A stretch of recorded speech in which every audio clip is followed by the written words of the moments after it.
How you feeling? You got John Riggs here at your service taking a look at some great games from LJN. I can't even say that with a straight face. There were 26 games from LJN on the NES, and we're going to look at all of them and rank them in this video. Right up front, I'm here to tell you that not all LJN games are terrible games, but I'm also here to tell you that I don't think any of these games will make the S tier. Guess we'll find out. Starting off with Alien 3, which wasn't a terrible game. I thought the background graphics were really good. I actually quite enjoyed this game on the Super Nintendo. However, it breaks that cardinal rule for me for NES gameplay where the jump button and the attack button are swapped. In this game, B button jumps, A button fires. The A button should always be jump always. It's not terrible, but it's still pretty terrible. I'll put it as a C tier. Back to the Future, oh my goodness.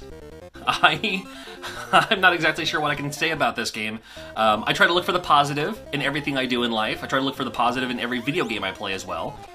And oddly enough, I actually played this game quite a bit. I don't know if it's because it was just the game I was playing for the moment, or I just had to see what was going on. I was such a big fan of the movie that I wanted to get past those stages to see what other parts of the movie were involved. But really, you're just collecting clocks. And it's like, oh, this game. I can't put this game over. It's a D tier. It would be an F tier, only I played it multiple times. And I still kind of come back to it just to remember. You know, there are some games I'll never play ever again. But this game, I still come back to it sometimes. I'm going to put it as a D tier, believe it or not. Back to the Future 2 and 3, though, which should have been a way better game. You're actually in the future and all that, maybe? But I can't figure out what's going on. I can't figure out what I'm doing. Yeah, it looks a little bit better and maybe controls a little bit more like a platformer, which I would enjoy. And you have these bootleg Lakitus, which are hilarious. And the weirdest thing ever is you can actually jump on them. Those spikes, they shouldn't allow that. But still, yeah, no. This game, I will put as an F tier. Beetlejuice, F tier, straight up. Oh my goodness. I love the movie. You have no idea how much I love the movie Beetlejuice. And this was the representation of the video game version. Now, I could understand not having the Danny Elfman music in there. I understand that. They could have done anything with this game. Anything different. Your attack button is a stomp. It's not even a kick, it's a stomp. And the controls are super loosey-goosey. No, this game upsets me. Bill and Ted's Excellent Video Game Adventure. Now, I remember seeing this in magazines. I was like, oh my god, this is gonna be awesome. I remember seeing that, it was like Nintendo Power. And I was like, oh, open world, you can go to different time eras and all that? Man, that's gonna be a great game. And no, it wasn't. I'm hovering over the D tier and the F tier on this one. D tier because I still want to like it because you can do some things in it. But no, it's an F tier. Gotta be.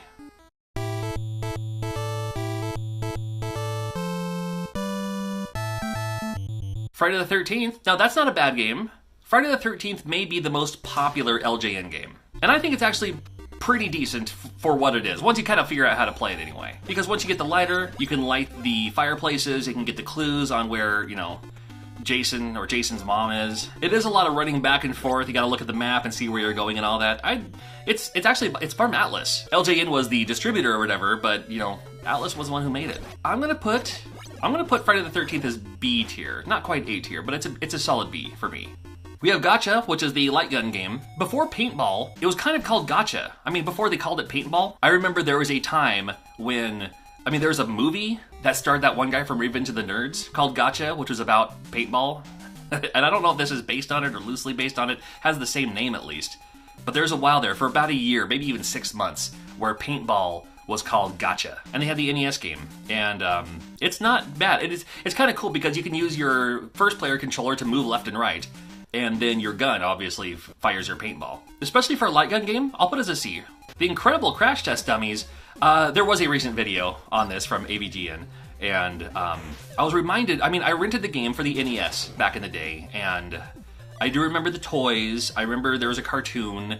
I remember the PSAs more than anything. It was in all the Saturday morning cartoons, everything. It was everywhere. The whole "Don't Be a Dummy" thing. There were mascots for a long time, and the game is kind of bad. I'll put the game as I'll put it as D tier. It's not super terrible. It's I don't know. It's a D. Jaws, another game that's not terrible actually. Again, once you figure out how to play it. Once there's a lot of you ran into an enemy, and then you have to dive and collect shells and stuff like that, and that gets kind of monotonous. But that's how you get your power-ups. You can find the tracker eventually. There's a speedrunner who beat this game in like less than 5 minutes or something like that. It's insane. But I don't hate this game. But it's not an A. It's a B tier for me. Jaws is B tier. I'm okay with that. It's a game I'll still play today every once in a while, just for fun. Oof, Karate Kid. Underratedly one of the toughest NES games.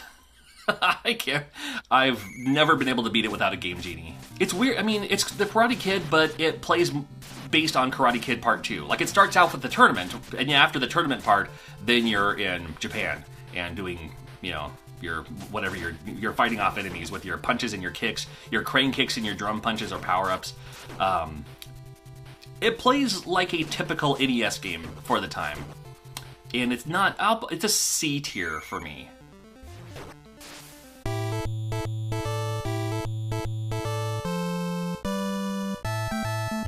Major League Baseball was pretty cool for the time because it actually used licensed teams. Before we had like RBI, we had baseball, and games that use, you know, fictional teams. But this one actually play as the Seattle Mariners. I, to this day, don't know why anyone would want to play as the Seattle Mariners, especially when this game came out. 91 Mariners, maybe, you know. And it wouldn't be bad, but you run sluggishly slow, and there is an awkward kind of pause every time you hit the ball. Like it actually has to calculate or something, I don't know. It's weird, and it's an F tier. NFL, like Major League Baseball, you can play as licensed teams. I can play as the Seattle Seahawks. And like Major League Baseball, super slow, and there's that weird loading pause, that awkward, it's dumb. And no, it's an F tier. 10-Year Fight is better than NFL. That's saying something. A Nightmare on Elm Street is very cool. I like Nightmare on Elm Street quite a bit. It is 4-player. I like that you can, you know, go from house to house and you go into, you know, you have to collect the bones and fight the enemies, which is not bad. It plays, you know, it's like a typical kind of platformer. It has that horror element, and a lot of Nintendo games and NES games did not have that horror element, just to keep it completely as PG as possible, I suppose. So it's kind of creepy, and the music's cool. I mean, you can go into the dreamscape, and you can use your dream powers and stuff like that, which is always kind of fun. You can pick up other items, too. I don't think it's an A tier, though. It's a B, though. It's a solid B tier for A Nightmare on Elm Street. I'm comfortable with that. Pictionary is the game that shouldn't have as awesome of a soundtrack as it had. The soundtrack for Pictionary should have been in another platformer to make it even better. But instead, it's in Pictionary. I've only played Pictionary as a single-player game, which is awkward because Pictionary is all about trying to guess what you drew. So instead of the computer drawing like it does for Anticipation, you have to do these little mini-games which will unlock parts of the game, kind of like a puzzle. And if you see enough of the picture, you can guess what it is, and maybe you'll get it right, and more often than not, you won't. And Pictionary would be an F... No... It would be an F tier, but it has an awesome soundtrack. And the mini-games aren't bad. Alright. Based on the soundtrack alone, it's a C tier. That's very generous. If it didn't have the soundtrack, it would be a D tier. Punisher's not a bad shooting game. Punisher's not a bad, like, Operation Wolf style game. I like the fact that you can take damage on the boxes and the ground and stuff like that. You have your gun, you have your grenades. I like how you look completely awesome and the enemies don't in this game. I'll put Punisher as C tier.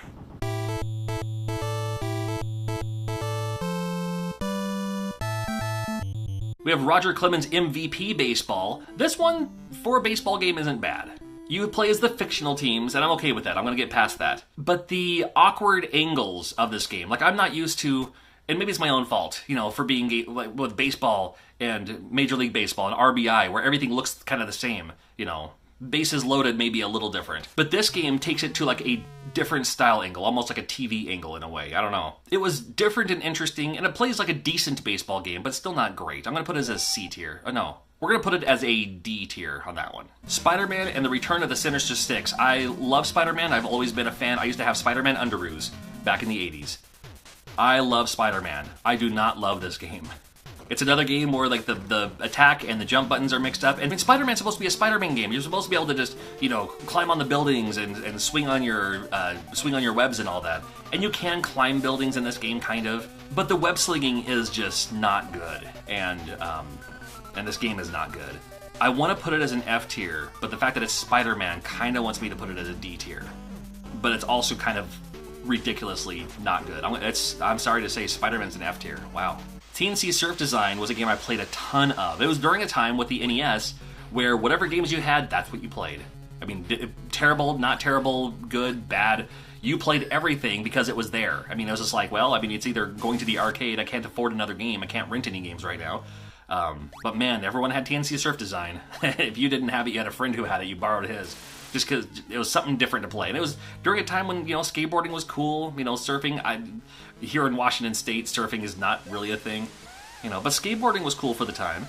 And this game had skating and surfing. And I'll put it as a C tier. And then they tried to come out with TNC Surf Design's Thrilla Gorilla something or other, and I had this game for a little while when I was collecting NES games, and I couldn't get anywhere on it. It was hard to control, and it looked kind of cool, but it was, to me, I'm going to put it as an F tier. Oof. Terminator 2 could be a lot better, but man, I don't know. It's a D tier. It's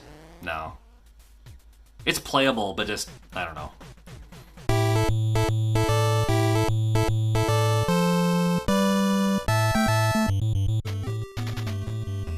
Before I put it as an F tier, it's not terrible. Well, I mean, it is. It's actually pretty terrible. I want to give it the benefit of the doubt, right? It would be, I'll put it this way. The Uncanny X-Men, to me, would be a D tier if I could play it single player. But it forces you to choose a second player. I usually just choose second player as like Nightcrawler, just so we can run through everything. And still, that makes it hard to do. I did beat this game with a Game Genie once, just to see what happened, and man, there's no way I could do it by myself. Without it, I think I've gotten like 2 of the 4 key cards or something like that, but it's like, I want to give it the benefit of the doubt, but it's an F tier. It has to be. Now, I liked Who Framed Roger Rabbit a lot. Like, a lot. Because it had the open world element. You could go anywhere you wanted. You could go inside buildings and search for, dig through trash to find a crowbar or whatever you're doing. I played this game quite a bit, and I liked it a lot. And the end boss is ridiculously tough. There's no reason that the end boss should take that many punches to get to where you're going, with that limited time frame, too. And so much of me wants to put it as an A tier, but it's not quite an A tier. Me, personally, Who Framed Roger Rabbit is a solid B tier. I like this game a lot. And I even like the jokes, like when you get captured and you have to tell the jokes and all that. I don't know. I have a lot of fond memories playing Who Framed Roger Rabbit. I'm okay with that. Wolverine, way better than the Uncanny X-Men, but still not great of a game. It's a decent it could be a decent platformer. You move too weird. It's like you're Wolverine, but you're not really in like a Wolverine setting in a way, if that makes sense. This game could have been a lot better. It could have taken place in, there's a lot of things they could have done with this and they didn't, is what I'll say. And I'll put Wolverine as a D tier. We got WWF WrestleMania Challenge. There was a WWF WrestleMania game, and that was from Acclaim. That wasn't LJN. But the WrestleMania Challenge, it was, the isometric view was kind of weird. It was a lot better than WrestleMania, for sure. But still not great. And to me, it is a D tier. Just because it's more of a fighting game than a wrestling game. But then you have the WWF Steel Cage Challenge, which finally has The Undertaker. This is the first time The Undertaker has been on an NES game. And nobody has their finishers. It's just pretty generic. I mean, there's no strength advantage, really. You can pick whoever you want it to look like, but it could have just been, player 1 versus player 2. Never mind the looks, and you'd play it exactly the same. But it did have the Steel Cage that you could do. So I'll put it as a D tier. WWF King of the Ring. I was a big fan of the WWF King of the Ring idea, like the tournament style. And this featured more of the newer wrestlers, which is good news for me, and still doesn't control great. In fact, this one controls... I like this one less than Steel Cage Challenge. It looks like a better wrestling game. The graphics look a little bit better, has a bigger roster, and it actually has some... strength advantages, speed advantages, depending on who you pick. But it's still pretty terrible. I want to put this game as an F tier, but it's also because I'm a huge wrestling fan. I want to put it as a D tier, just because it's something that I would look at every once in a while just to remind myself. Man, you know what? I'd rather play the other 2 wrestling games than this one. So this one, unfortunately, goes in the F tier category.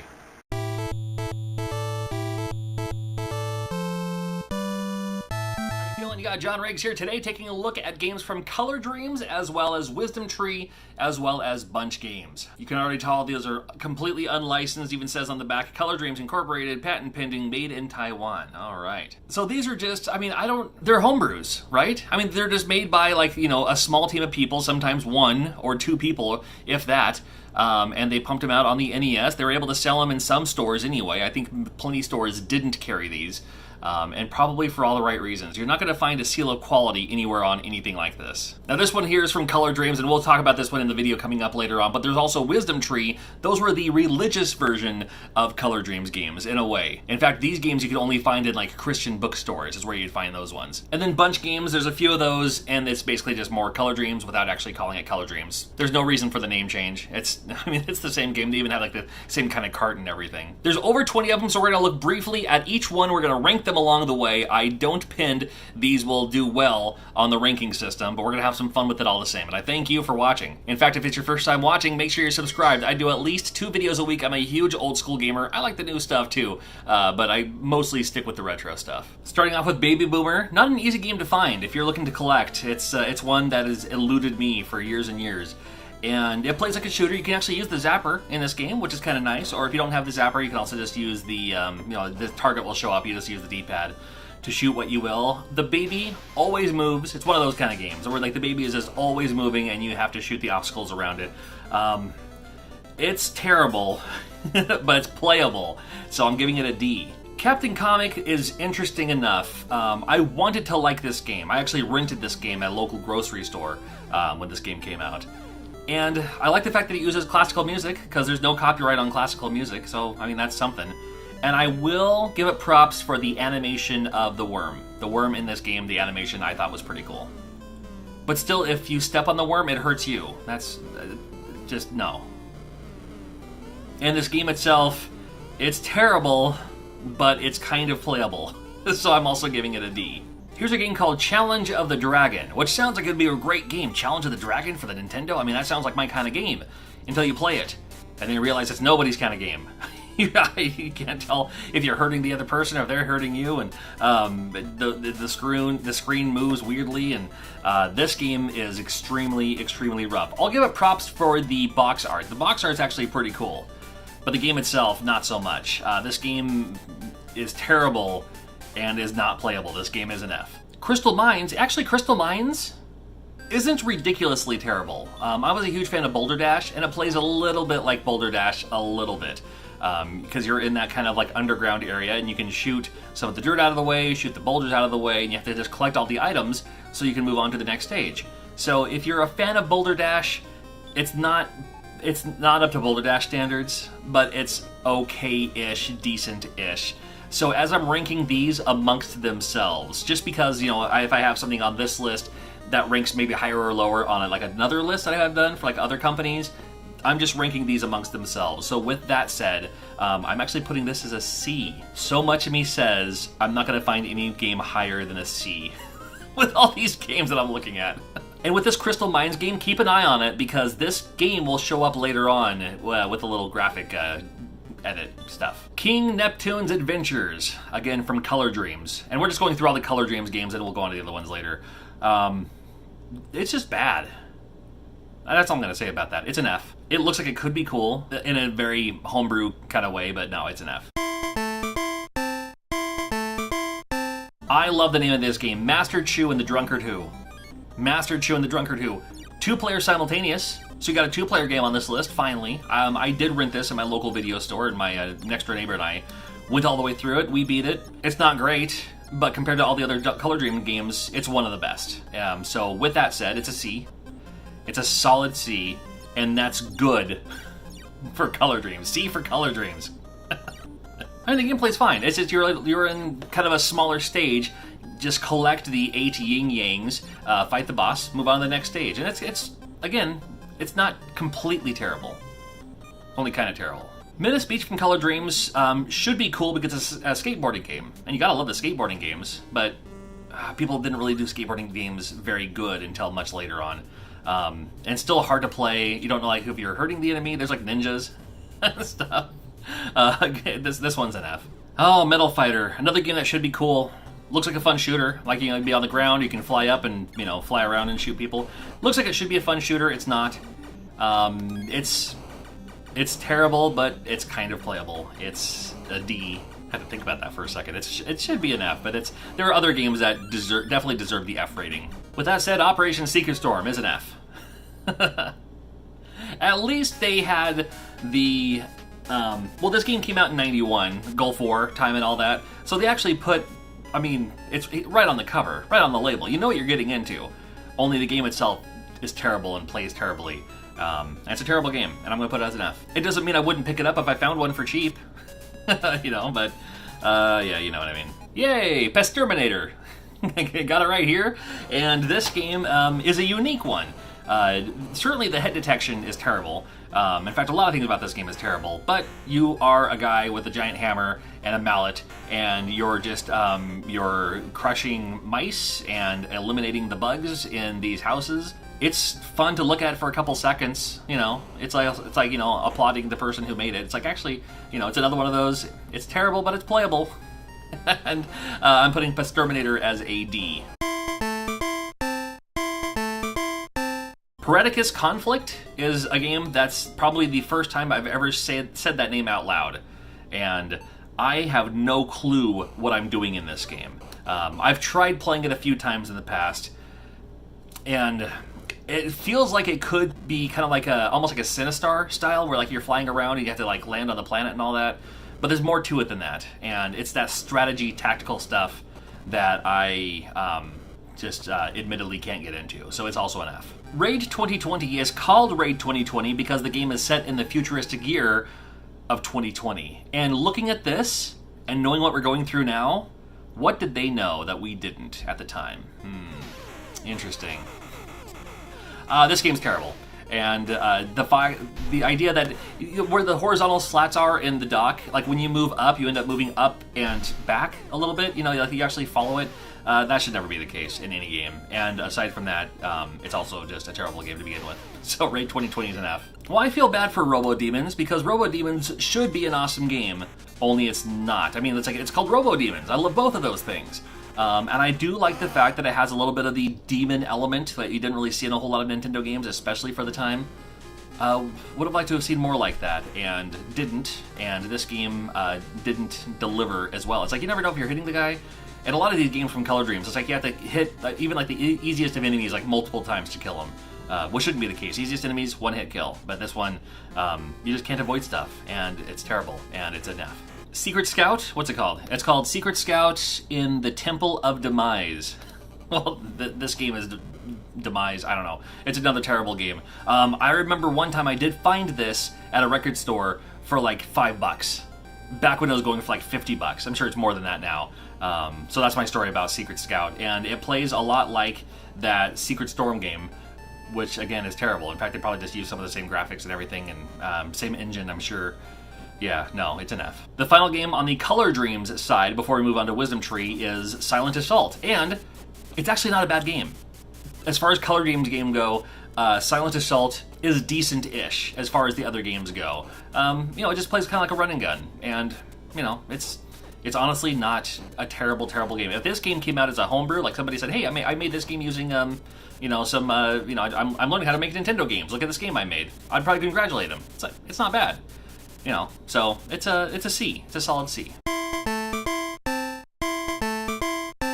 All right, we got the Wisdom Tree games. These are those religious games found in like Christian bookstores back in the day. We have Bible Adventures, which is a big yikes. You got to go around and carry the baby and take it to safety. It's just, when I first saw this game, I was like, is this real? This is legit. Somebody made this and sold it. And no, it's straight to the F category on this one. They made a game called Bible Buffet, which you go through. It's like a board game. It's like a Nintendo board game. Actually has decent speech for a Nintendo game. You spin the wheel, you land on something, and you play that stage, which usually consists of like picking up vegetables and fighting off the evil vegetables, or the pick up the whatever and then fight off the bad whatever in each of those stages as it goes through like food. And there's a Bible element in there somewhere. I don't know. You know what? It's actually terrible game. it's kind of playable, and it's interesting to watch all the same. So with Bible Buffet, I'm putting as a D, believe it or not. It's a game I used to have. I remember buying that like in the late 90s because I was like, I've never heard of this. Exodus: Journey to the Promised Land is, if you remember the crystal mines from the Color Dreams, it's the same game just with different graphics. And instead of shooting in this game, you throw W's, which is it's the word of God in the form of a W, and that's how you defeat enemies, and it's how you break boulders and remove dirt. And instead of picking up mines, instead of picking up gems, you pick up milk, apparently. So that's that, and I mean, I guess it wouldn't be fair if I had Crystal Mines as a decent game and not this one, Exodus, in the same category. But do I put it as a C? I'm not playing favorites here. If I have Crystal Mines as a C, man, believe it or not, I'm putting Exodus as a C on this list. I'm making myself surprised on that one. Let me get the full name: Joshua and the Battle of Jericho, which kind of sounds like an AEW pay-per-view here. I wish they were better. Unfortunately, they are not.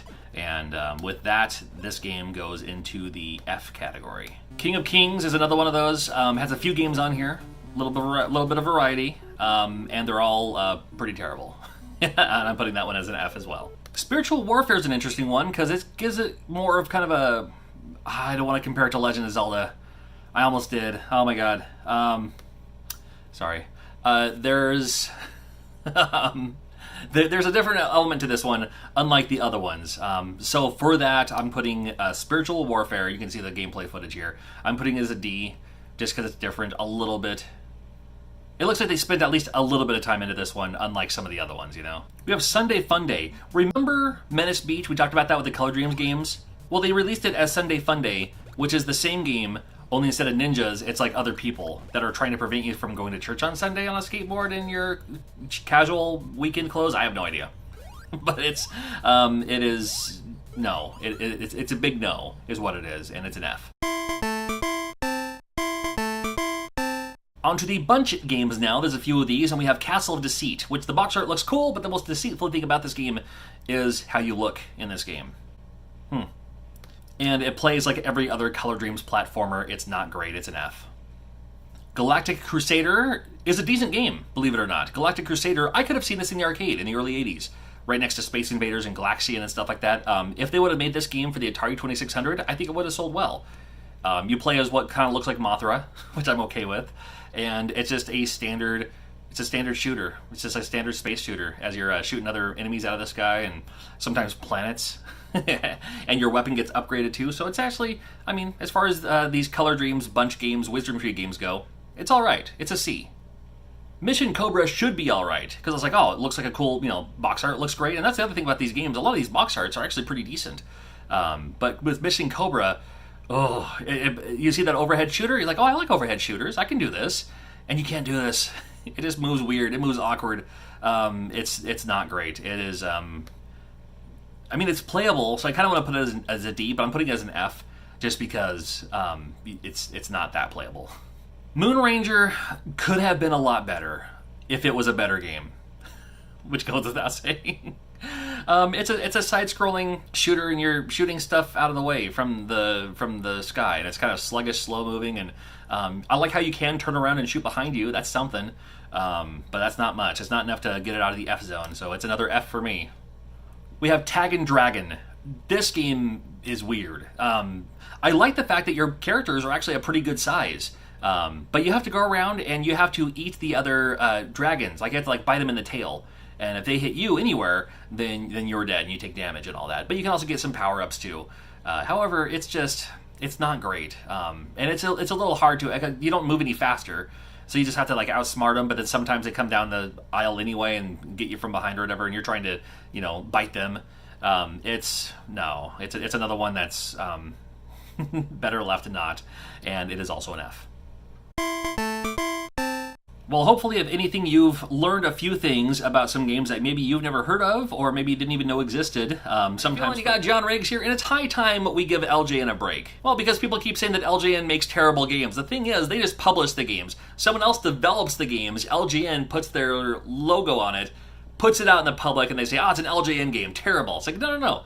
LJN was just the person who released it in the public. Don't worry about them. You should blame the developer here. You see, the thing with Ocean is most of their games were published and developed by Ocean, so they have no one to blame but themselves. Fortunately for us, we only had 8 games from Ocean. You probably played a couple of them. And they did also publish a few games that were made by someone else, including one from Probe Software, which is actually a really decent company. So in this video, checking out all the games from Ocean for the Nintendo Entertainment System, and I love doing these videos. Make sure you're subscribed. I do at least 2 videos a week on usually something retro related, or I look at new technology, or I check out some new game or something like that. But make sure you're subscribed. I do at least 2 videos a week. Always something new coming up. Well, the first on the list is The Addams Family, which is based on that awesome movie. It's one of my favorite movies. Love it still today. Still holds up today. And this game, not that it's a great game, it's a guilty pleasure of mine. I still actually come back to this game every once in a while. And only the NES version, not the Genesis version, not the Super Nintendo version. This NES version of Addams Family. I still come back to it just to play it, you know. I mean, it's not great, but I mean, it's decent-ish. I'm putting it as a C. And then Pugsley gets a shout-out in The Addams Family, Pugsley's Scavenger Hunt. This one's based more on the cartoon that came out around this time, too, and the cartoon is excellent. The game is not, and it doesn't play as well as the other game, even though they're both made by the same company. So with that in mind, I'm putting this game as a D.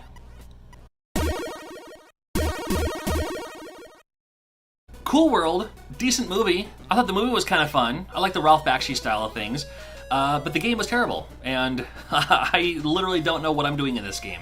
They made a Cool World game for the Super Nintendo. I played that one a little bit better. Like, that one was a little bit easier to control. This one you kind of play as, like, not the good guy.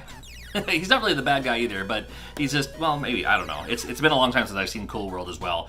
No, this game is an F. Darkman, I was curious about that movie. It's a movie I still haven't seen today. And I have played this game, and I can't get anywhere on this game. You move too fast, you move too weird. You can climb up the walls. That's bonus points in my book. And there's little balancing things, like when you're crossing the rope. That's something different for a Nintendo game, at least, so that's okay. But looking at the magazine, I mean, like, it was in Nintendo Power and other magazines, and just looking at the stages, I thought it looked really fun. And the fact that you could, like, you know, change into look like someone else. But I never got that far.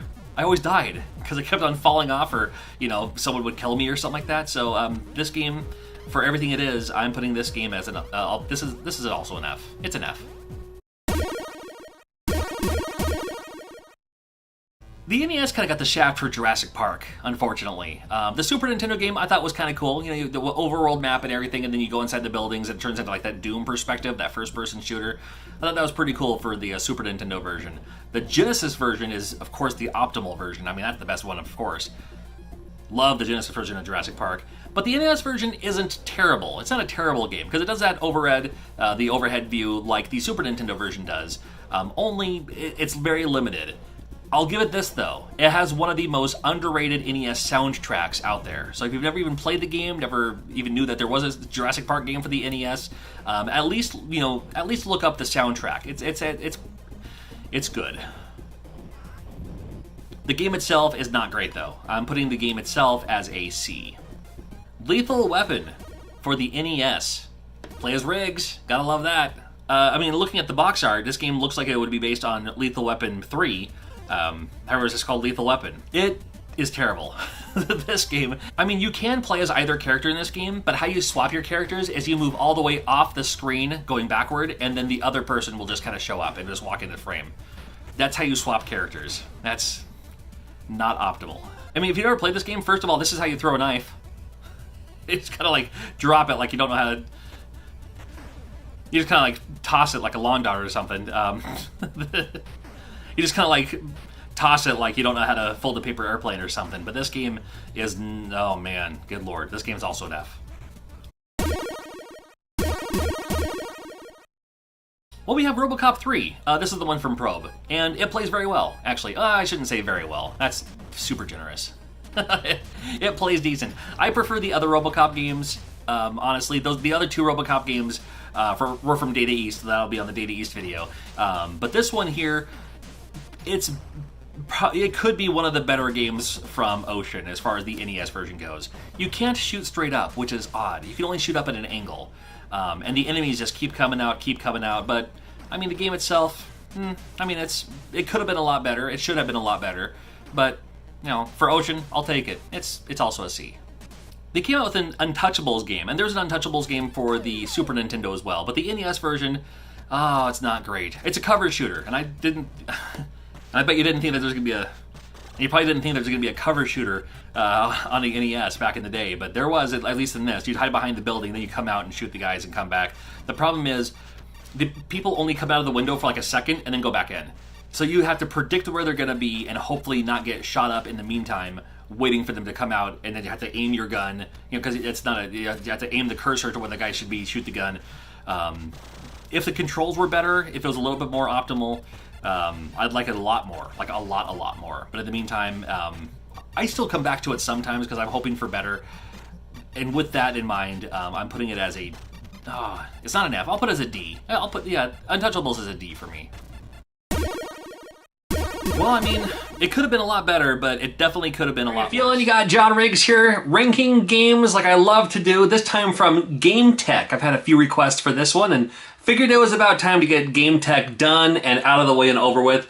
This company is all over the place. I mean, mostly known for game shows, like game show games ported from game shows to the NES, but there's like a racing game on here. There's like children's games on here too. We're going to cover all of them in this video from Game Tech for the NES. This list, however, unlike the other lists, I have to rank almost based on would I play this again, because game shows coming to the NES, I'm looking less into like, graphics and sound and how awesome the game is, and more about would I play this again. And some of these games on this list I still play today. Every once in a while I just pop them in and check them out for a little bit. Other ones, not so much. So my ranking in this time may not make a whole lot of sense, especially compared to my other ranking videos, but we're gonna get through it all the same. Starting off with American Gladiators. I used to watch this on Saturdays. Loved this show. I guess you can consider it a game show, but there's like an athletic element to it too. I just thought it was a lot of fun. It just looked so cool. A few different gameplay elements in this one. You have the joust. Joust was always one of the more popular ones, I think. You just have these giant Q-tips basically, and you're just trying to pop the other guy off the stage and off the platform. They expand on this one a little bit more, so like when you defeat one enemy, then you have to like jump across more platforms to get to the other guy. That one didn't exist in the game show, but still cool that it was on here. There's the wall. That you have to climb up the wall as fast as you can without being dragged down or pulled down by the other, by the American Gladiator, I guess. Or who are the other gladiators called? Were they just called gladiators? Human Cannonball. This one's fun. You just jump on the rope and smash into the other guy, and hopefully you can knock him off the stage. You're a human cannonball, right? Powerball. This one's pretty cool. This one might be the most sport-like. You have to grab the ball, run through the other guys, pop your ball into the goal, I guess. It's like these 5 baskets in the play field. And you have to like go to the other side, grab a ball, then go to the top and north. You're just going up and down as fast as you can. And then Assault, which is a lot like, it's staged a little bit like the final stage of American Gladiators, where you're like trying to, get to certain points and like trying to hit the target from the guy trying to shoot at you. But this one you're always moving and you're just picking up missiles and you're just trying to knock the other guy out while you're moving too. Makes it kind of a shooter in a way, but I mean, it's something. And this game in itself is something. I'll give it a C.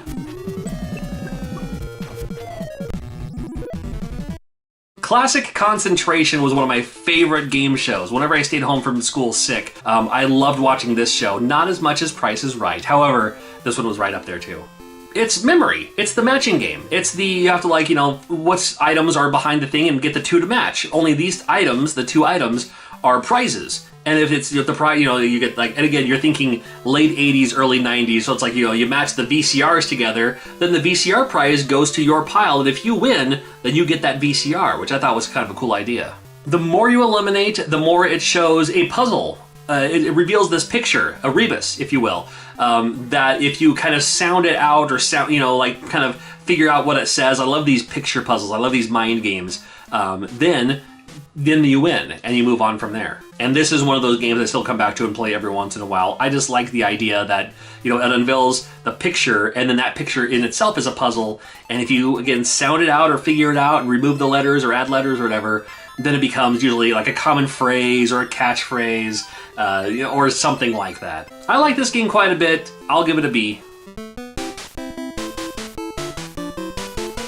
Double Dare was, man, I mean, that was like a game show for kids, right? I mean, it was one of the best. Man, I loved it. This one combines some trivia with the physical challenges, the art of, it's usually timed elements or balancing elements or something like that of how you actually play the mini games in this. Sometimes you play a mini game to see who goes first, and then sometimes you do a mini game in lieu of answering a question. If you don't know what the answer is, you can go for the physical challenge and hope for the best. But really, I mean, you always think about the stunts in this game. You always think about the activities in this game. But so much of this game is just answering basic questions. And it gives you a couple of options. It gives you, like, here, you know, here's the question, 3 answers on the board. If you don't know, you can pass it to the other guys. And if they get the question right, then they get double the points. But then it'll turn into a double dare. It's like, I dare you to answer it. And then they might double dare you back. So then you get quadruple points. Or you do the physical challenge to, you know, hopefully redeem yourself in a way. And if you know the answer and you don't think they do, pass it over to them, bring it back to you. Go and then get all the money you can, of course. And the physical challenges, again, are usually like time-based or element-based, or you just have to, like, you know, push one button to do something and then the other controller has to do something else. They're fun little mini games is all they are. They're just little mini games for Double Dare. The end of Double Dare, the final competition, I mean, it's all about that pie slide. I wanted to go down that pie slide so bad. Face first with my mouth open, you know what I'm saying? Never came about, but the final, it's an obstacle course. It's a whole bunch of button mashing, basically, is all it is. Yeah, whatever. I mean, I'll also put this game as a C.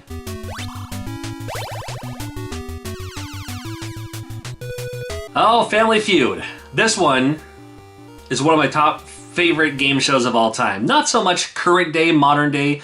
They've certainly put the innuendo factor into the questions to get that kind of response from the audience, but growing up, in the Richard Dawson days, and then later on, was it Ray Park was the next host? I watched a lot of Family Feud during that time. I thought it was a lot of fun, and I still like Family Feud today. And if you're not familiar with what Family Feud is, it's 2 families that go head to head, and they just answer a question. It's like, hey, we asked 100 people this question, and here are the top whatever answers. You know, the top most popular answers that they had. Playing a game like this now, you have to think late 80s, you have to think early 90s, because that's when this game came out. So when you see some of the questions and then like you see the answers, you're like, what, really?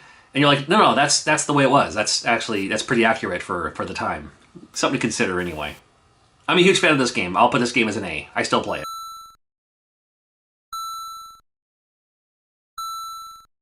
Should we do the 3 Fisher-Price games just to get them out of the way? I guess we could. Now again, I'm also going by not my personal preference, but my kids played a ton of these Fisher-Price games when they were growing up, right? So I mean, I had these games for the old NES, so they were perfect for them when they were at a much younger age. In fact, when I was capturing this footage, my oldest, who's now 15, almost 16 years old, came in, and they're like, oh, I remember this game, it's called this. And they were right, this is Fisher-Price Firehouse Rescue. Played a ton of this game. Starts out as a maze, and then you have to get to the point of destination within a time, and then once you're there, you have to get underneath where the animal is or the people are, and then rescue them, and then you're good. And that's the whole game. That's Fisher-Price Firehouse Rescue. So based on their reaction, well, especially that, but them coming in and saying, oh, this game, I want to play this game. It's like, no, you don't. I'm just capturing footage for it. So based on that reaction, I'll give this game a B. I'm going to give this game a B in and of itself. It's great for kids. It really is.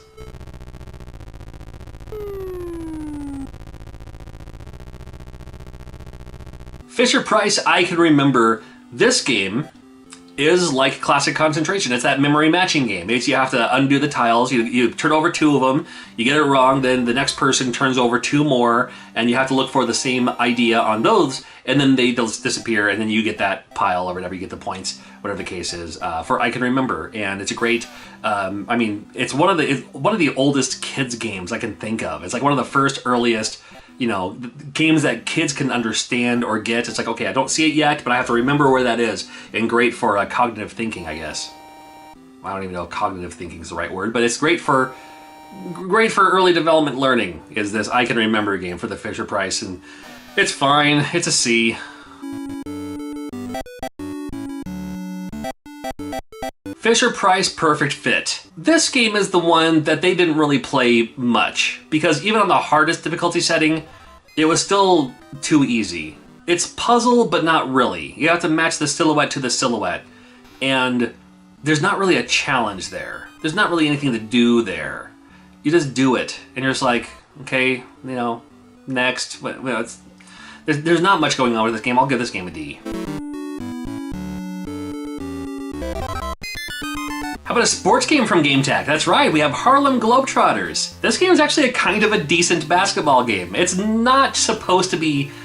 I was about to say it's not supposed to be a great basketball game. They're going to make it as good as they can anyway, right? But it's fine, and it's actually pretty simple for a basketball game. There's not a lot of, have to think on your feet, quick maneuvering and all that. It's just it's the Harlem Globetrotters. You either play as the Harlem Globetrotters or the other guys, the Washington Generals, I guess. I don't think they really call them by name in this game, but that's always who they play up against. And I'm not a betting man. However, if I was to wager on a game, I would never put my money on the Washington Generals. Harlem Globetrotters has been an American staple of entertainment for decades now. And if you see them live, I mean, it's hard to see live events right now, but if you ever come to your town, you're just like, oh, those guys, old school classic, they put on a show. It's such a great show, for grown-ups, for kids, especially for kids. Everyone gets involved. The referee has a good time too. There's so much happening, and it's super fun to watch. I'm a big fan, and not just because they were in an episode of Scooby-Doo once upon a time. I mean, it's the Harlem Globetrotters. How can you go wrong? And the NES game, it plays like a fine, basketball game. Every once in a while, there is a couple of things, like the referee will trip over themselves or something like that, just for fun, because that's what happens when you watch the Harlem Globetrotters live. This game's fine. I mean, is it fine enough to give it a B though? No, I'll give it a C.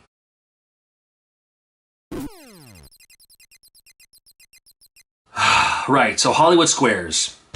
Whoever wrote this game needs to be institutionalized because the writing is pretty messed up. 9 celebrities, in this game it's just some random people. The hosts ask them a question, and then you have to say whether that's true or false, whether they got it right or wrong. And then the celebrity is compelled to make it funny. Well, let's look at a couple of examples. True or false, university scientists recently crossed a firefly with a tobacco plant. True or false? It's the first self-start cigarette. Ha! All right, let's check out another one. What was the relationship between Peter Pan and Tinkerbell? Pretty serious question here. Do you mean according to the book or according to the National Enquirer? According to the World Book, when do boys usually become bigger and heavier than girls? I want you to think before you answer. Please don't just say something. Let's find out. Soon, we hope.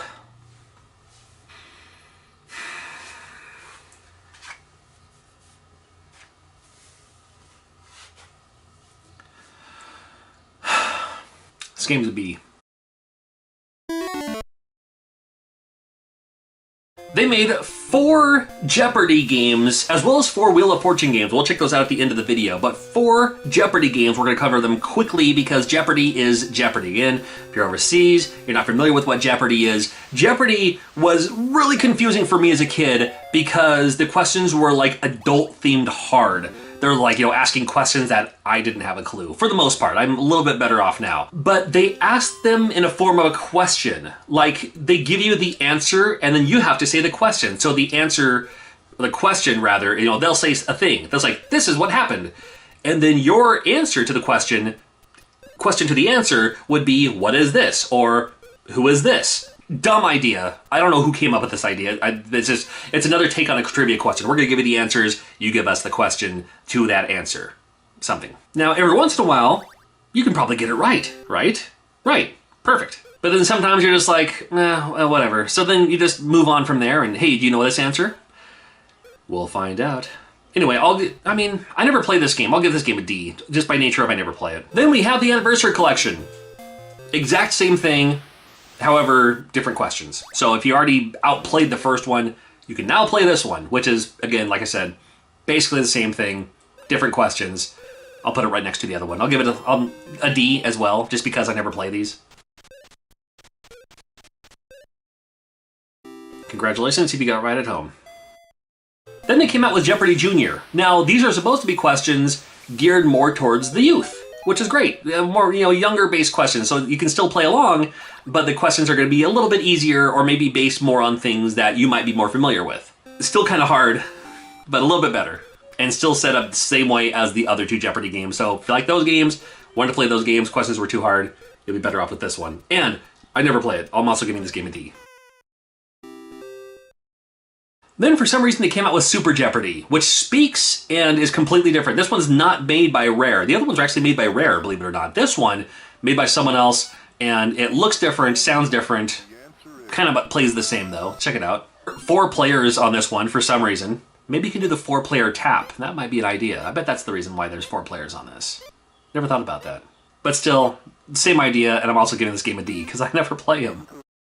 For 600 points, the answer is... it's the Daily Double. And then randomly out of nowhere, we have a racing game in Nigel Mansell's World Championship Champion. What's it called?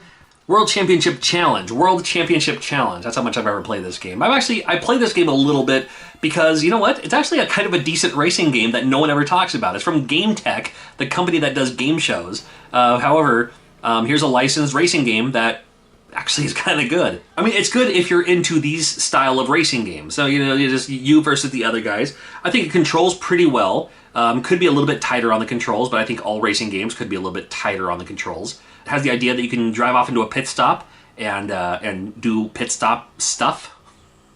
Choose different tires or whatever, and right back into the races. A decent racing game out of nowhere. It's still, not the greatest racing game, but it's something different out of Game Tech of all companies.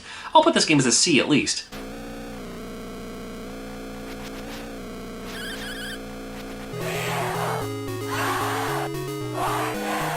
And then we move on to Wheel of Fortune. There's 4 of them, and like Jeopardy, some of them pretty similar, one of them completely different. But it's still the same theme of the game.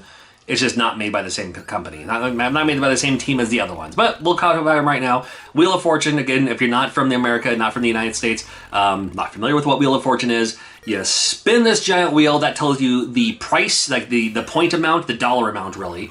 And depending on, spells out a phrase or a word or a person or something like that, if it lands on a number, you say, I would like an L, please, or whatever. And then if there's 2 L's, they light up, they turn over, and then it reveals more and more pieces. And then if it's like a $100 spot, and you ask for L, then you get $200 because there's 2 tiles that flipped over. Pretty cool. And this one, I'm a little bit easier at this one than I am with Jeopardy. And that's really about it. I mean, there's you can lose your turn, you can lose your money, there's other prizes you can win, I guess. But really, it's all about just spinning the wheel. Vowels cost. You have to pay for a vowel. But, with so few vowels, turns out all right because you just have to, it'll really unveil what the answer is once you see those vowels. The first one, I mean, it's Wheel of Fortune. It's pretty good. I come back to it every once in a while. I might play Wheel of Fortune maybe for Super Nintendo a little bit more than the NES one. But the NES one's good to go, and I'll give this one a C. And in lieu of the Anniversary Edition of Jeopardy, we get the Family Edition of Wheel of Fortune. And same thing, same idea. It's just same thing, more things to guess. And it's fine. It's another C. We do have Wheel of Fortune Junior. Might be easier answers on this one. Same idea. I'll also give this one a C. And really finally, we have Wheel of Fortune, the Vanna White edition. Now, people watched Wheel of Fortune because Vanna White was the co-host. She really just walked over and she used to turn the tiles around. Now she just goes over this little touch screen, touch that. But she's an integral part of the show because she's Vanna White. And even though the Vanna White type character was on these other games, she's now actually featured in this game on the box art and everything. Got a little licensing deal out of it, so props to Vanna White for going through that whole thing. And it looks a little different. I mean, it actually kind of looks like the other Jeopardy one, the Super Jeopardy or whatever. But it plays like Wheel of Fortune, and the wheel looks a little bit different. Pretty cool on this one. And every once in a while, you just find those questions. You're just like, what is the answer? I'm getting so close. I have no idea what the answer is. Do you know it yet? Have you figured it out yet? We'll speed up the process here. Man, if you knew that, more power to you. You know what? I'll give this game a C. How are you feeling? You got John Riggs here, ranking games from THQ for the NES. They made 13 of them, and are they any good? Well, We'll find out. Spoiler alert, yikes. Starting off with Attack of the Killer Tomatoes, which features a pretty cool 8-bit chiptune rendition of the classic Attack of the Killer Tomatoes song. Check this out.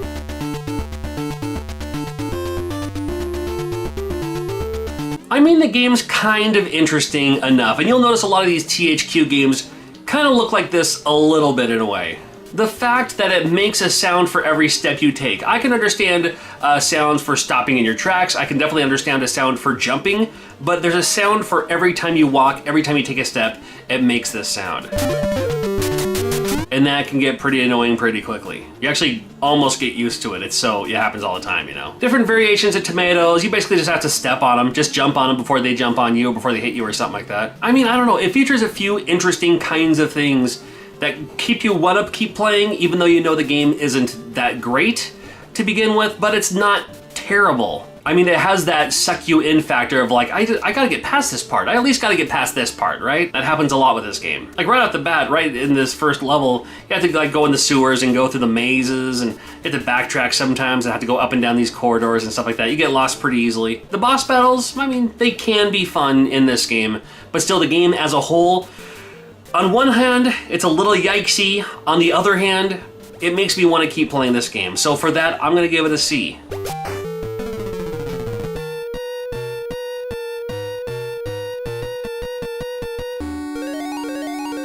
Because we're kind of going alphabetical, the next one is the Great Waldo Search. Now there is a Where's Waldo game by THQ. We'll cover that later on in this video. Wait till if you've never seen Where's Waldo for the NES, I can't wait to show you. This one, however, is, let's be honest, the better one. Now, I don't think anybody was more of a Where's Waldo fan of the book series than I was in the 90s. I loved those books. I loved them so much. And of course, yes, once you find Waldo, then you can always kind of spot about where he is, so you can go back to it. Not a whole lot of rereadability factor. However, in the back of the book, it also has the, like, hey, on this first page, find all these other crazy random things that are happening in this giant mess of chaos of these pages. And that was actually kind of fun. This game, however, I mean, with the bigger sprites, and I mean, Waldo usually sticks out like a sore thumb in these just because of his color palette and all that. But still, I mean, how fast can you find him in the time allotted? Don't worry about the time, because you'll find clocks everywhere. Now, in the Great Waldo Search, you gotta find not only Waldo, but you also gotta find the scroll. And yes, your dog is in there too. If you click on the dog, you'll do a little bonus round, get some bonus points if that's your thing. I mean, you don't have to do that to complete the game, but it's available to you. There are a few worlds that you can find Waldo in, and there's also a couple levels of difficulty. Of course, there's the easy one, stands out a little bit more.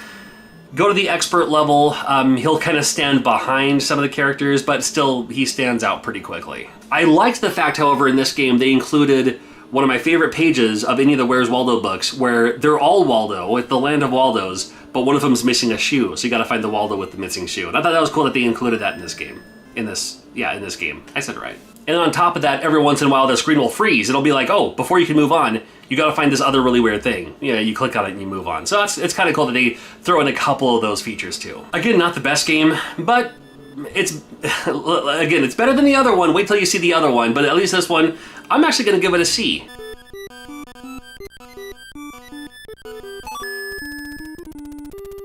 Well, we have Home Alone, and this game did come out for the Super Nintendo, and this was during a time, and props to THQ, I gotta say up front, props to THQ for releasing games on the Super Nintendo as well as the regular NES, because not everyone had a Super Nintendo maybe at this time.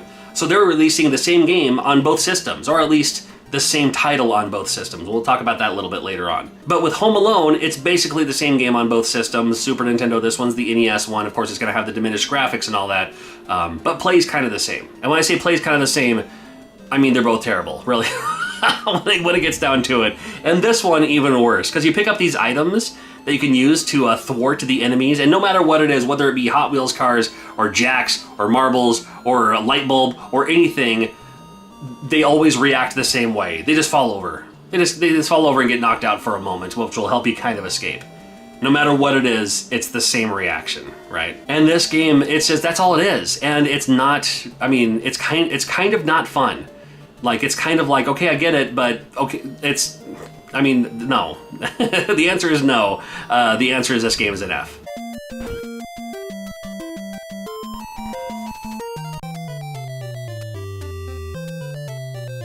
And same thing with Home Alone 2. Now, Home Alone 2, I think is a better game. It has a little bit more involvement with this game too. So it actually goes through the levels, linear levels here.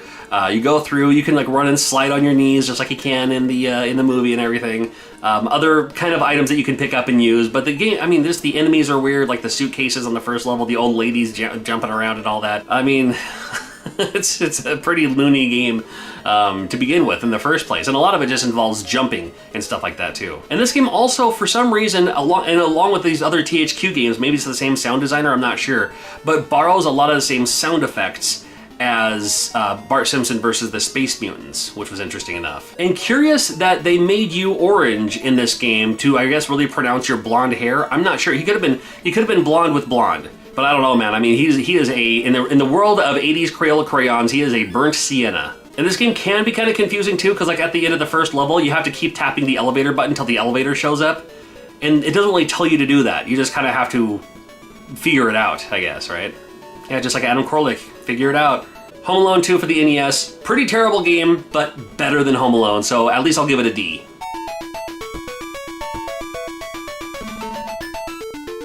Oh, good lord, we're off to a swimming start. Can we climb from here? I guess we'll find out. And if you're already digging this style of video, make sure you're subscribed if you haven't done so already. It increases your chances of the next video showing up on your homepage. Don't want you to miss out. Well, I would say that, but then we're talking about James Bond Jr. for the NES. Man, I wish I would have missed out on this game. No, James Bond Jr. For the Super Nintendo, it's actually kind of fun. I actually kind of enjoyed James Bond Jr. for the Super Nintendo. This one, not the same. How can I put it lightly? It feels like a game from Ocean.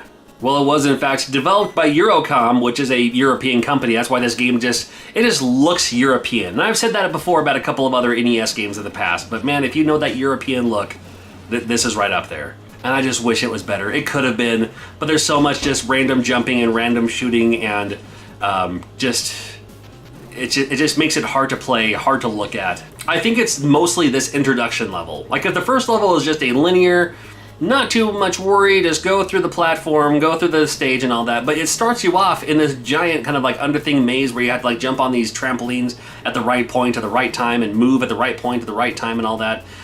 Terrible first impression. It's one of the worst first impressions of a Nintendo game ever. And it's also, well, I don't know if I'd put it as one of the worst Nintendo games ever, but I am going to put it as an F.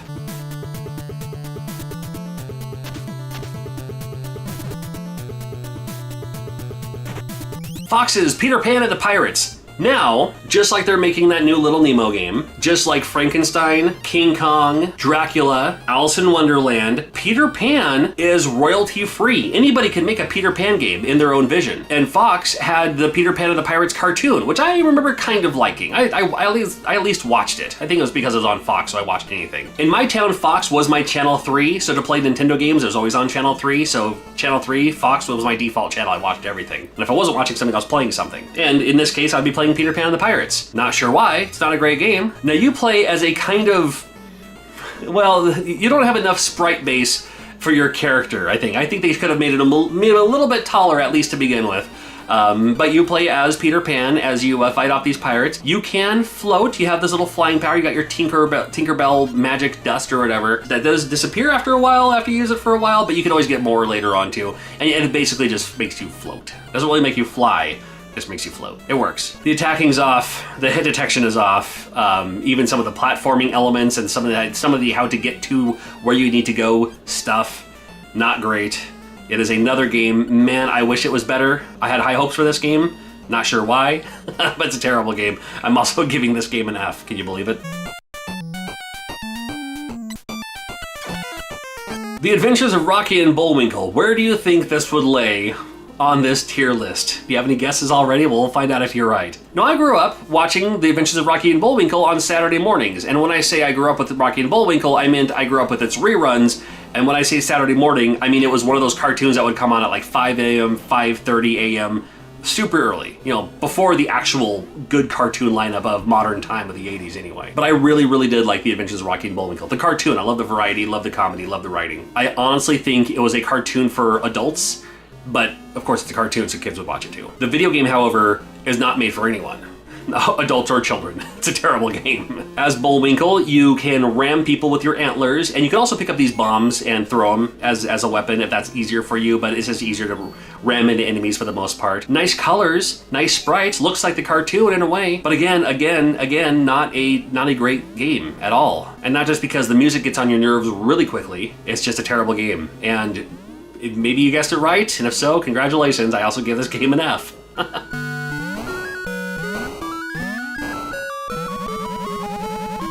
If you're collecting NES games, you're buying the games now, Swamp Thing goes for a pretty penny. I bought this game for $2.99 in about 2001 at a Software Etc. that was liquidating all of their NES games. I paid $2.99 for it. It's worth less than that. Never mind what it goes for on eBay. Terrible game. No, I like the idea of Swamp Thing. I like what Swamp Thing is. I like the creature. I like the lore. I kind of like the backstory. You know, with the stuff that gets on him, and then like the rejuvenation stuff that gets on him, and then to put out the fire, he jumps in the swamp, and then he gets the swamp stuff on him, and that kind of fuses to his whatever it is. Becomes Swamp Thing. Cool idea. I remember watching the movie in the 80s, and then I don't remember much about it, but I remember enjoying it at least. The game could have been great. It really could have been, but it just kind of has that kind of slow, sluggish, you walk around, which makes sense for a Swamp Thing, right? But then he punches enemies, and it's not great, and the hit detection's off. I mean, it does have these kind of cutscenes that are a little bit more comic book style. Could have been better. It could have been a lot better. I'm also giving this game an F. Good lord.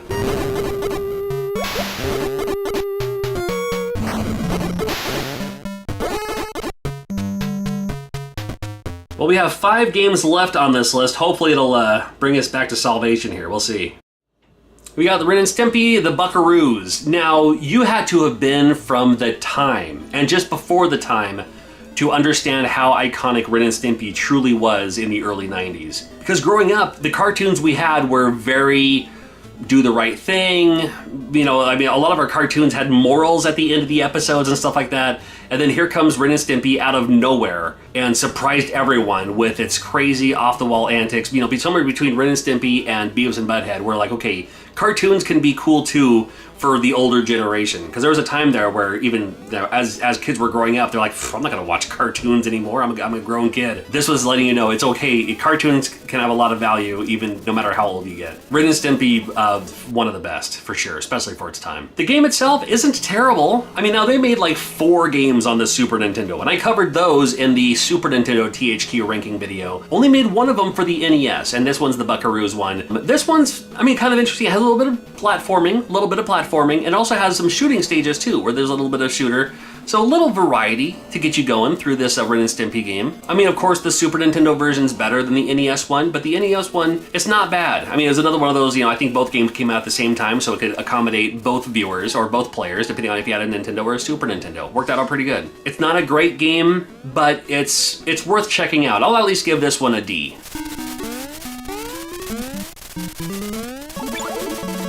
Videomation was the thing that nobody asked for, but for some reason it got the Nintendo seal of approval. Now, the NES did not have a mouse. It was during a time when, you know, maybe home PCs were starting to become kind of a thing. I mean, it was like the early 90s, so I mean, we weren't quite there yet. You know, but maybe with other applications like a Mario Paint or something like that, or, you know, like the little painting things that you do at school to learn how to use a mouse and all that. Pretty fun. But this is like a painting type device for your NES. And again, wasn't needed, nobody asked for it. I mean, apparently somebody bought it because you see some sometimes at conventions, but I mean, like why? You know, it's called Videomation, and there's a couple of animated things you can do. Like, so you can kind of paint the scenery and then have the baby crawling or the car driving or the girl skipping, or, I mean, pass. It's an F. THQ for the NES had one sports game, and it's Wayne Gretzky Hockey. Now, if you're going to have a hockey game, if you're making a hockey game, Wayne Gretzky's the top name, right? Has to be, especially in the 90s. Wayne Gretzky, I mean, had to be. So if you're going to make a hockey game with a celebrity endorsement, has to be Wayne Gretzky.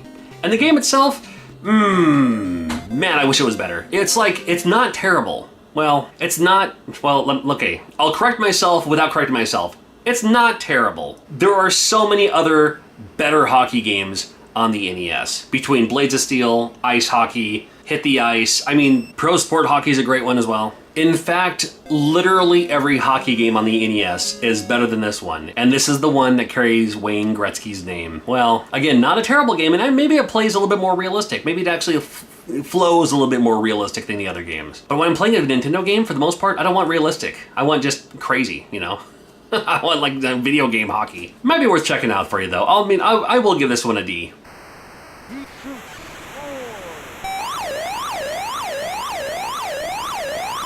Oh man, remember when Saturday Night Live was good? Wayne's World was right around that time when it was definitely worth watching. I was a big fan of Wayne's World. It was one of my favorite skits from Saturday Night Live. Couldn't wait for it. And both movies actually weren't bad either. Now they had two games. They had the Nintendo game and the Super Nintendo game, both of them different. The NES game, because we're talking about NES games here, is really terrible. You know, it's one of those late release NES games, so there's, you know, like limited print run on these things, a little harder to find. Man, you have to really want to collect a full set to actually want to own a physical copy of Wayne's World. I used to have a copy of it too. Man, I'm glad I sold it. So you play as both. You start off with Garth, who goes through, at least the first stage, I'll show you the first stage on this one, goes through the music store, and you have your ray gun, because why not? And that's how you get through. That's how you defeat the enemies and move on to the next stage. And then you play as Wayne. You figure Wayne's World, you'd start off with Wayne, but what are you gonna do? So then you play as Wayne, and you do like a sidekick. Like you just give everyone sweet chin music on the way through. I thought that was pretty interesting, but whatever. And again, they're going for the more realistic look in this one. Now the Super Nintendo one looks kind of like how they kind of cartoonized characters with the digitized faces. This one, man, I don't know. They're trying too hard, I think, or maybe not trying hard enough, or didn't even need to try at all. But they came out with an NES game. They have a Wayne's World game. It exists. It's real. There it is, and it's pretty terrible. And but there's still that little element that makes you want to keep playing because it's Wayne's World. Like, what's the next level gonna be? What's gonna happen next? It's a terrible game. I'm gonna give it a D.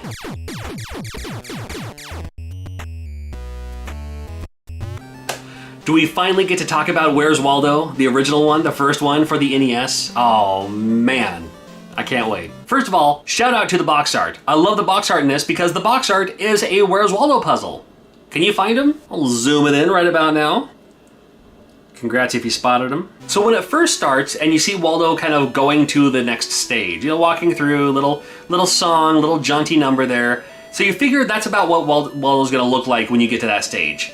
Super wrong. You gotta find Waldo in this. Somewhere on this screen is Waldo.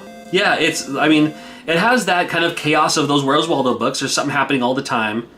And also the other, like, you know, the little random hats, little random, you know, striped things to get your eyes off, off focus or whatever. Gotta find Waldo. You know, and there he is. Okay, that kind of makes sense, but okay. And there's even like some different stages too, like where it's all dark and you have to find him in the dark, but your cursor will show up when he's running by. You have to just hit the button as soon as you can and move on from there. You know, other stages are just like those Where's Waldo books. You gotta find Waldo in this one. Gotta find him somewhere over here, you know, somewhere in the circus, somewhere in the city. Can you find him here? Interesting. And then there's a subway, which I thought was kind of fun because you have to like kind of do this puzzle along the way, go from one side to the other.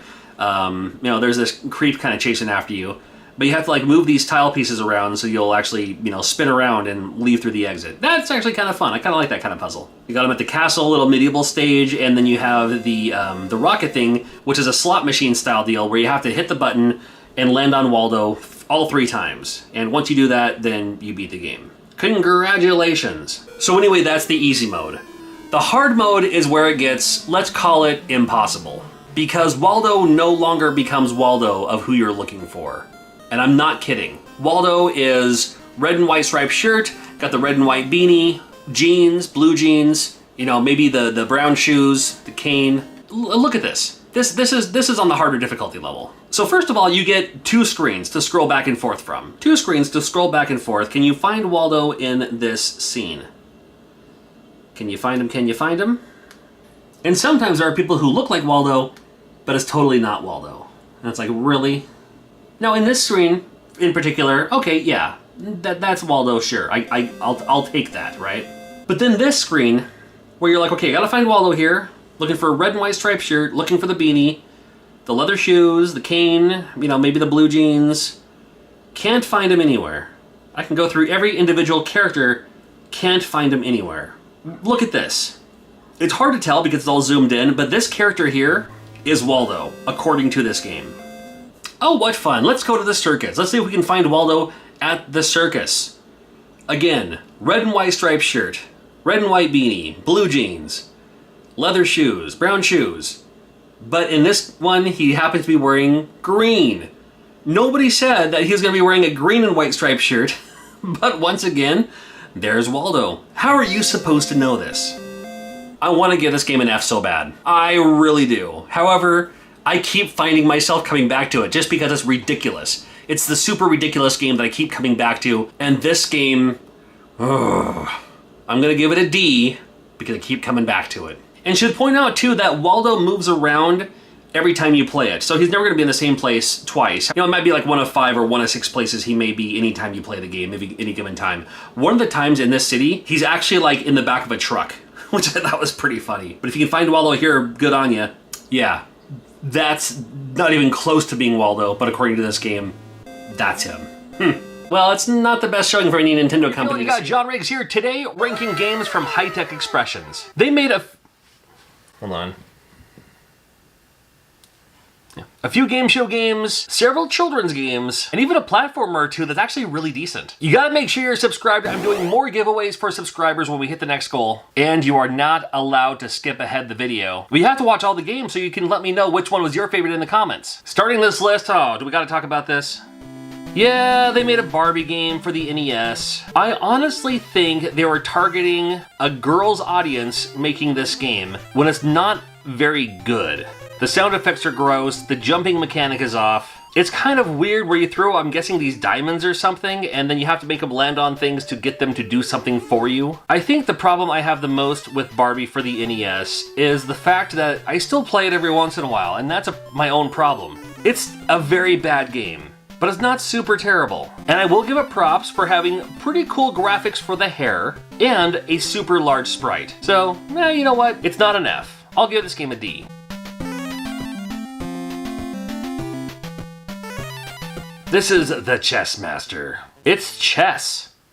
It's full price chess.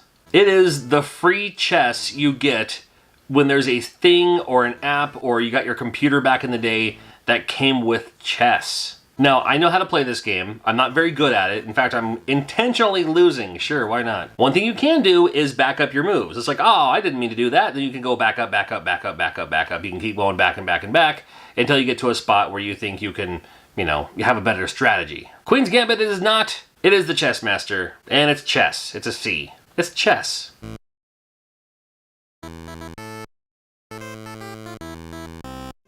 Funhouse. An awesome game show back in the day, specifically for kids that were like my age. Perfect. You even have 8-bit J.D. Roth. And J.D. Roth, if you don't remember, he was everywhere. Although the game show was insane and super awesome and fun, the NES game, not so much. It's basically you're around on these playing fields and you have to flip over these things or hit these targets until you find the key, which will make you go to the next level.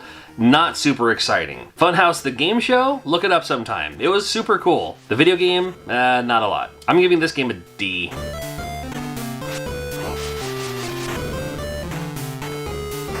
How about The Hunt for Red October? That was like the hot movie of its time. How about one of the slowest moving vertical shooters you could ever imagine with a super hard difficulty because you don't have a whole lot of hit points. You move too slowly. There's bolts coming at you from above, from below, there's mines and stuff.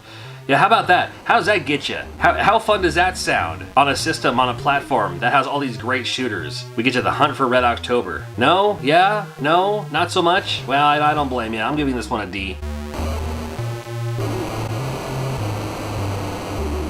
Mickey in Numberland. Now, I'm going to rank these based on when my children played these when they were much younger. And my kids did play these. And what's nice about these children's games is you don't die. You just carry on and continue on as much as you need. So in this one, you just have to find everything that is that number that you're looking for in these worlds that you're in. And then every once in a while, there might be a little mini game as well that you can, can you guess what numbers fall next in this sequence? Well, maybe. You just move from stage to stage and follow the task it tells you to do. Nice and simple, easy going. Let's give it a C.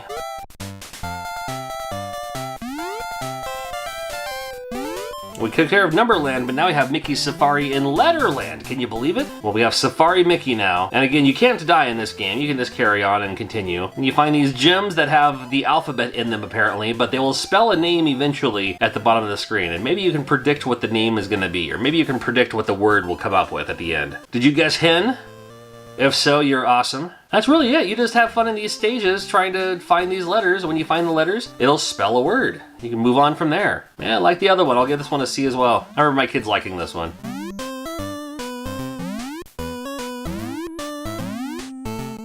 Jim Henson's Muppet Adventure Chaos at the Carnival. Anytime you got Muppet and Chaos in the same sentence, that's good news for me. Unfortunately, this game is one of the worst games on the NES. Man, you have a Muppets game finally?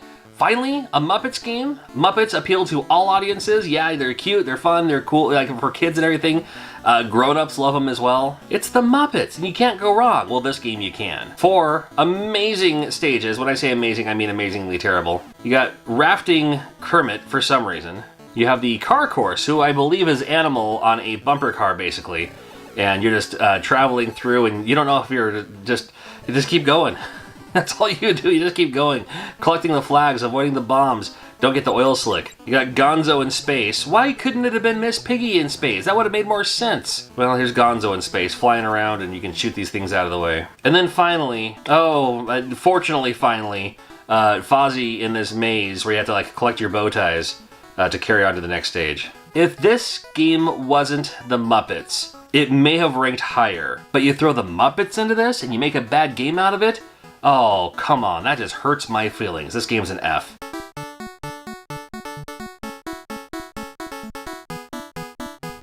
How about Orb 3D? They really tackled the 3D-ness of this game. It's kind of like Pong, but a lot more confusing, because you have to hit your button to pop these balloons, and when you do that, then your orb kind of like, goes in a different angle, goes in a different direction, and you just have to keep orbiting these things and hitting these bubbles for them to disappear and move on to the next stage. You have fuel in this game, because apparently your orb is gas powered, but you can go to this gas station and pop in one of these things to get some fuel back if you'd like. It always looked cool. I'll give it that. I thought this game looked pretty cool as a game published by High Tech Expressions. However, man, it's just you play it once, you're like, okay, I'm good for the rest of my life. Never need to see this game ever again.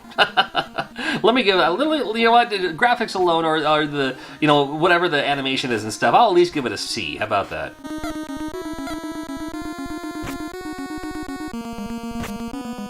Remote Control could be one of the greatest game shows of all time. It was a game show that appealed to that young adult audience. I loved watching this on MTV. You have channels to choose from, and the channels are the different questions. The problem is you don't know what the categories are until you click that channel, and you get 2 per stage. So you click a random channel, and you find out, oh, this one's going to be about Batman. Okay, so you didn't get a Batman question.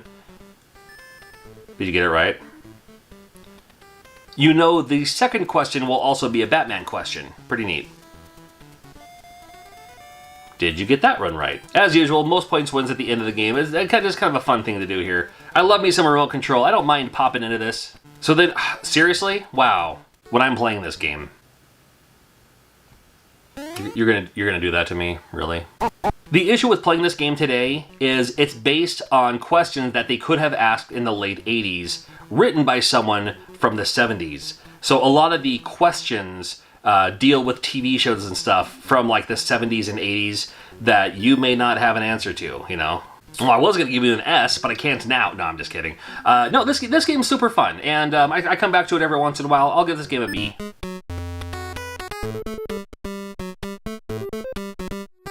There was a week and a half in the very early to mid-90s where people were rollerblading. Rollerblading was the it thing for a second. So to capitalize on this, they whipped together this game in a big hurry. It plays like Paperboy, minus throwing the newspapers, twice as hard to land anything, with extra obstacles, and more dumbness. It's the game you would have gifted someone if they were a rollerblader. And like roller games from Konami, that's a pretty good game. But it plays more like a beat 'em up, you happen to be rollerblading. This game, you're just rollerblading down this busy, broken street. This street, believe it or not, is based on your town. That's the broken roads and stuff like that. No, come on, skip this game, it's an F.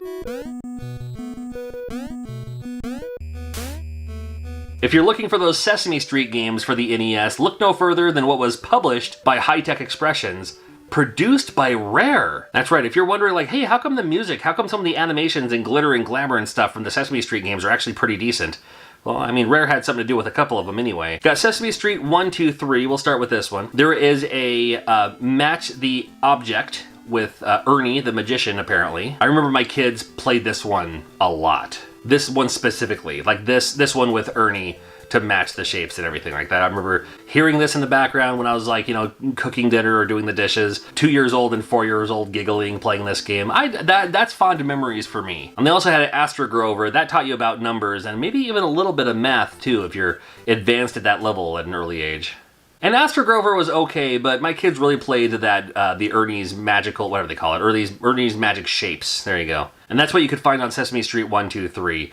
It's great. I mean, as far as like the kids' games go, it's one of the better ones. Just because by nature of my kids were the pick of this game, so I'll at least give it a C.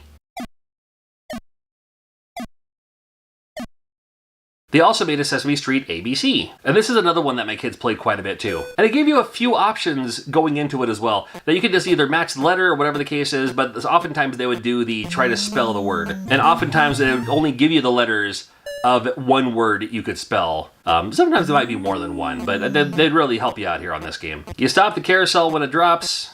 It goes in there. Can you ring the bell? Get a little dance sequence. Yeah, nothing says 8-bit NES like Cookie Monster and Bert getting crunk. Ernie's Big Splash. That was a kind of a fun one too. That was, you just have to make the maze to get your rubber ducky to Ernie. And then you get the big, animation out of it. And it's more fun to watch. It's just more fun to watch. You can fill up the whole screen if you want to just go straight there. This one's not so bad too. I'm also giving this one a C. And then on top of that, they did make a compilation cart that was both, the Sesame Street ABCs and 1, 2, 3s on the same cartridge. So all three of them get a C.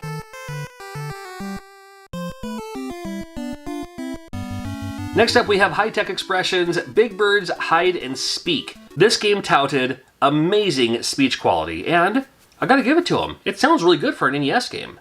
Find Grover. The prompts are, instead of reading it, he tells you what's up. He tells you what to do.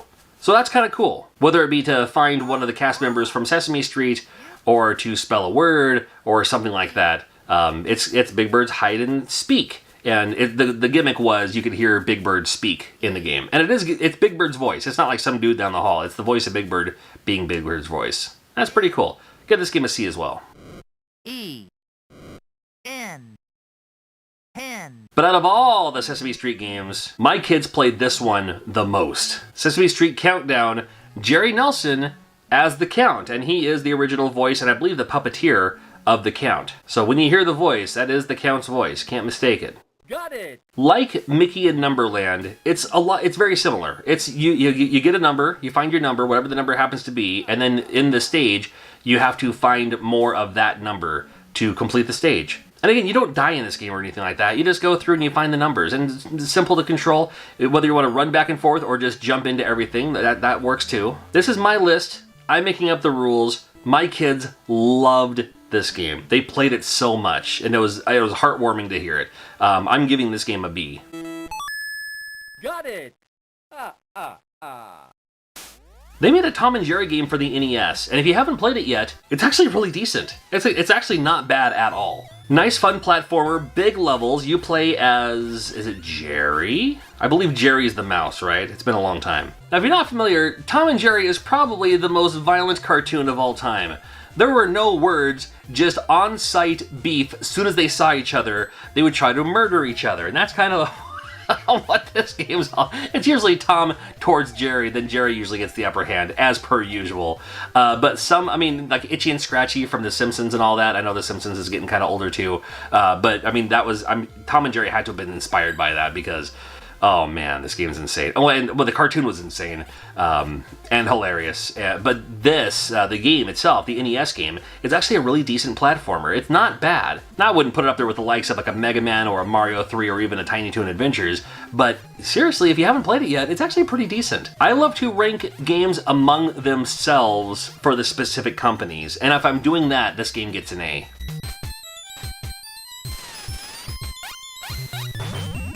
Win, Lose, or Draw. I really like this title screen. Win, Lose, or Draw was a game show that you could see on television. It was Pictionary or whatever that thing is. It's like you get the word, you get the clue, you have to write it, you know, you have to draw the picture and get the rest of your teammates to guess it. And that's kind of what that game's all about. And that gives you the same idea at home when you play this game. Now, if you're playing 2-player, you can, if you'd like, you can have the computer draw for you and then you guess. That's basically, you know, what most did, I believe. You can also just play a one-player. You can also just play a single-player mode if you just want to go through and not worry about the computer playing along. The fun of it, though, really, if you have 2 players, is for you to draw for the other player, because drawing with an NES pad, when all you have is 8 directions, you come up with some pretty interesting drawings, to say the very least. Here's a self-portrait. And can you guess what I'm drawing here? I'll speed up the footage a little bit, but if you can guess, let me know in the comments before it finishes. Win, lose, or draw, I don't know. I had fun with it, but the fun wears quickly. This game's also a C.